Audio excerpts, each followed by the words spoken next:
ඉතින් එකම ගලේ පාරට පුළුවන් ඔයාව කෝටිපතියෙක් කරන්නත් ලොස් කරන්න. ඔයා ගලන් මිලදී ගන්නකොට දේදුණු පාරටම ගල් තියෙනවා. හැබැයි ඔයා ගන්න ඕනේ ඔයාගේ බය ඉල්ලන පාටින් ගල්. ජීවිතේටවත් පිටරටකට ගලක් විකුණුමු නැති කට්ටිය මෙන්න මේ රටේ මෙන්න මේ ගල් තමයි යන්නේ කියලා පුරසරම් දොඩවනවා. හැබැයි ඔයා ගල් ගන්න ඉස්සෙල්ලා ඒ බයස්ලව ගිහින් හම්බෙන්න ඕනේ. සමහර ගල් වලට කියනවා මේක ඉන්දියන් ක්වොලිටි කියලා. අර ගල් වලට කියනවා මේක ඉන්දුනීසියන් ක්වොලිටි කියලා. අර ගල් වලට කියනවා මේක චයිනා ක්වොලිටි කියලා. යථාර්ථය ඒක නෙමෙයි. ඉන්දියන් ක්වොලිටි කියලා පෙන්නන්නේ අර පළුදු ගොඩවල් තියෙන පුෂ්පරාග.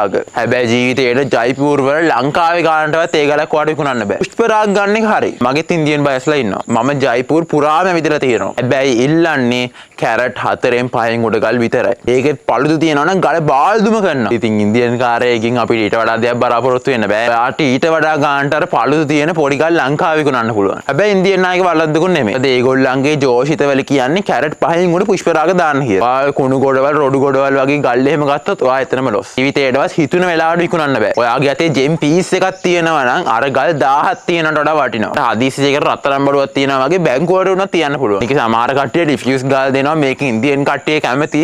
ඒගොල්ලෝ ටිකක් කල් ගියාම නිකන් මේකේ පාට අඩු වෙද්දී ඒගොල්ලෝ හිතන්නේ ටිකක් කල් ගියාම අපලේ දුර වෙලා කියලා. ඒක තනි කර බොරුවක්. මොකද ඉන්දියාවෙත් මැණික් ගැන දැනුම තියෙන කෙනෙක් තමයි අකින් ගල මිලට ගන්නෙ. මොකද එයා ඒ ගලේ ඩිෆියුස් ගාලා තියෙනවා නම් එයා ඒක ගන්නෙ තුට්ටු දෙකට. අයිලන් වෙනම කතාවක් තියෙනවා. ඔයාගේ ගල් පෑ කෑලි පාත් තියාගෙන ඒක උස්සන් ගිහින් තායිලන් විකුණන්න බෑ. ඔයාගේ අතේ ජෙම් කිලෝ එකක්වත් තියෙන්න ඕනේ. ඒක පොයින්ට් ගල් කිලෝ එකක් වුණත් කමන්නේ නැහැ. හොඳ පිරිසිදු ගල් නම් ඔයාලට JTC රාවේක ගිහින්ලා අනිවාර්යයෙන් වික්ක හැකියි. ඕන අපේ කෝසේ ෆලෝ කරන කට්ටිය ඉන්නවා. ඕන මාතේ තායිලන් යන්නත් එන්න පුළුවන්. එතකොට ඔයාලට බයස්ලා ඉන්න තැන් රෆ් මාකට් හැමදේම උගලන්ට පෙන්නනවා. තාම අපේ කෝසේ ජොයින් වෙලා නැත්නම් දැම්ම ජොයින් වෙන්න. ඒක සුභාරංචියක්. තාම ඩිස්කවුන්ට් රේට් එක වැඩි කරේ නැහැ.